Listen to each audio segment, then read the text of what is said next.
Assalamualaikum warahmatullahi wabarakatuh. Perkenalkan, nama saya Kaila Anissa dengan NIM 06021282828019. Program Studi Pendidikan Bahasa dan Sastra Indonesia, Fakultas Keguruan dan Ilmu Pendidikan, Universitas Sriwijaya. Baik, di sini saya akan mengapresiasi cerpen berjudul Penulis Tua, karya Haryo Pamungkas. Cerpen ini bercerita tentang seorang kakek yang sudah berumur 80 tahun. Dia sering mengingat-ingat masa lalunya dan banyak berpikir tentang kehidupan. Meski sudah tua, kakek ini masih punya semangat dalam menjalani kehidupan. Dia sering menghabiskan waktu bersama cucunya yang ceria, bernama Alenia. Dari hubungan mereka, terlihat perbedaan antara orang tua yang penuh kenangan dan anak muda yang penuh keceriaan. Nah, cerita ini mengajak kita untuk menghargai waktu yang kita punya.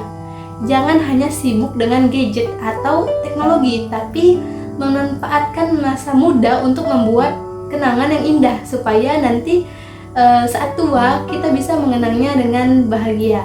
Nah, pesan ceritanya adalah hidup itu berharga dan penuh arti, terutama lewat pengalaman dan kasih sayang keluarga. Jadi cerpen berjudul Penulis Tua ini adalah cerita tentang mengenang masa lalu, cinta keluarga, dan arti hidup yang hangat dan menyentuh hati.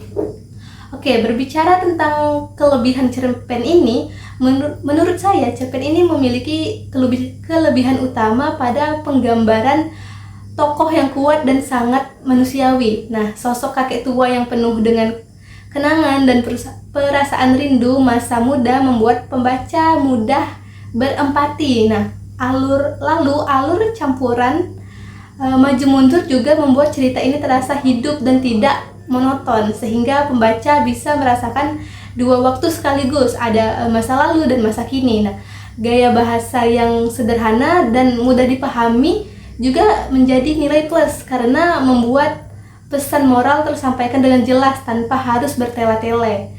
Selain itu, latar yang digunakan cukup variatif dan realistis seperti rumah, taman, alun-alun, dan jembatan yang memperkaya suasana cerita dan membuat pembaca itu bisa membayangkan setting dengan mudah. Nah, cerpen ini juga mengangkat tema universal tentang waktu, kenangan, dan pentingnya menghargai hidup yang relevan untuk semua kalangan usia. Lalu di balik kelebihannya ini, cerpen ini juga memiliki kekurangan. Nah, bagi saya mungkin jalan ceritanya itu biasa aja dan lebih banyak cerita tentang pikiran tokohnya, tidak ada plot twist. Nah, cerita yang bikin pembaca itu kaget atau mikir ulang tentang ceritanya. Makanya beberapa orang menurut saya mungkin merasa cerita ini kurang menarik setelah dibaca. Tapi ingat, setiap orang itu punya cara pandang yang berbeda soal cerita.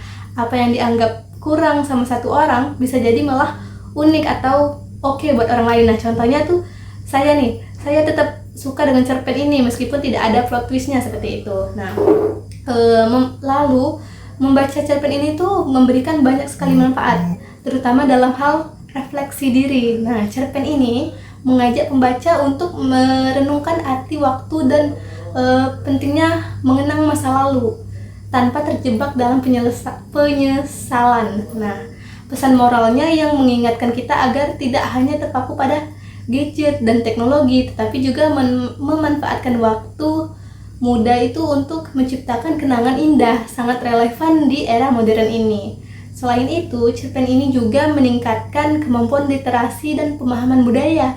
Karena apa? Karena menggambarkan kehidupan sehari-hari dengan nuansa lokal yang kental.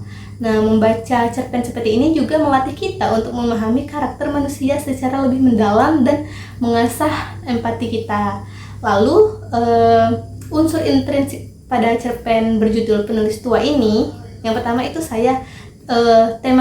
temanya itu refleksi tentang waktu, kenangan, dan arti kehidupan. Lalu tokoh utamanya adalah yang tadi, kakek tua yang bijaksana yang sedang menikmati kehidupan yang penuh kenangan, serta ada cucunya juga yang bernama Alenia yang sangat ceria tentunya.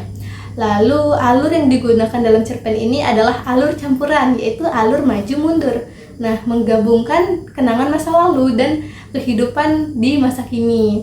Lalu latarnya dalam cerpen ini, latar tempat itu ada rumah, taman, alun-alun, jembatan kembar. Nah, kalau waktunya itu ada pagi dan sore hari, dan kalau suasananya itu ada sunyi, ramai, dan gaduh. Lalu sudut pandangnya nih, sudut pandang orang pertama atau ketiga terbatas, fokus pada pikiran dan perasaan si kakek. Lalu gaya bahasanya itu menurut saya meskipun sederhana tetapi tetap puitis dan indah. Lalu unsur ekstrinsiknya nih, yang pertama itu ada latar sosial. Nah, cerpen ini tuh menggambarkan kehidupan masyarakat sehari-hari, hubungan antara generasi dan perubahan zaman gitu. Lalu latar budayanya itu menampilkan nilai-nilai budaya lokal yang menghargai keluarga, kebersamaan, dan kenangan pada masa lalu. Selanjutnya ada latar sejarah. Menurut saya ada nuansa perubahan zaman yang mempengaruhi gaya hidup dan cara berinteraksi. Nah, ada juga pengalaman penulis, karena cerpen ini tuh kemungkinan terinspirasi dari pengalaman pribadi penulis atau observasi terhadap kehidupan orang tua dan perubahan sosial seperti itu. Baik, sekian apresiasi dari saya terhadap cerpen yang berjudul Penulis Tua karya Haryo Pamungkas. Terima kasih. Wassalamualaikum warahmatullahi wabarakatuh.